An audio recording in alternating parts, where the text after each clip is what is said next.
لیکن یہ کہ یہ آخری بات بڑی خاص ہے کہ حافظ صاحب بہت سے لوگ کہتے ہیں کہ جی یہ جو مذہبی تنظیمات ہیں نا ان کو آنے نہیں دیا جا سکتا، ہم اس لیے دوسرے کا ساتھ دے رہے ہیں۔ یہ صرف شیطان کا وسوسہ ہے۔ کیوں؟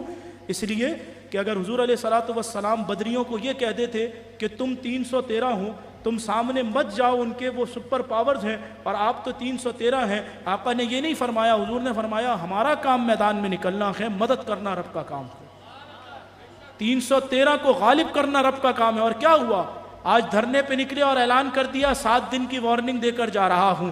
ہر کوئی نہ حسین بن سکتا ہے نہ خادم حسین بن سکتا ہے، نہ کوئی حسین بن سکتا ہے نہ خادم حسین بن سکتا ہے کہ وہ وہاں بیٹھ کر 16 دن بیٹھ کر وہاں کی سردی میں، بارش میں اور معذوری کے عالم میں وہاں بیٹھ کر بھی لبیک یا رسول اللہ کے نعرے لگائیں۔ یاد رکھیں کہ علماء کا ساتھ دیں اور حضور کا نظام لانے کے لیے آپ صرف ووٹ ڈالیں، کچھ نہیں ہوتا۔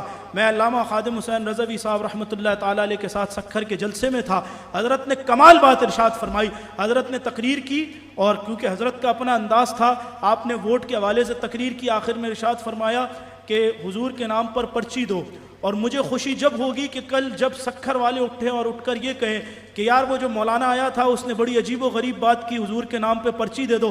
حضور کے نام پہ تو جان دی جا سکتی ہے، پرچی کی حیثیت ہی کیا ہے؟ پرچی کی حیثیت ہی کیا ہے؟ تو بس اپنے ارادے پکے رکھو، آقا علیہ الصلوۃ والسلام کے دین کو غالب کرنے کے لیے تمہارا کام کوشش کرنا ہے، دین لانا رب کا کام ہے، دین کو غالب کرنا رب کا کام ہے۔ آج افغانستان میں بھی اسلام کی حکومت آئی ہے۔ 20 سال کوئی سوچ سکتا تھا کہ یہ لوگ جن کے پاس نہ مشینریاں ہیں نہ ٹیکنالوجی ہے، یہ امریکہ جیسی پاور سے ٹکرا گئے، مگر اللہ نے انہیں فتح عطا فرمائی۔ تو ہمارا کام میدان میں اترنا ہے، فتح دینا رب کا کام ہے۔ اللہ پاک ہم سب کو عمل صالح کی توفیق عطا فرمائے۔ وآخر الدعوانا الحمدللہ۔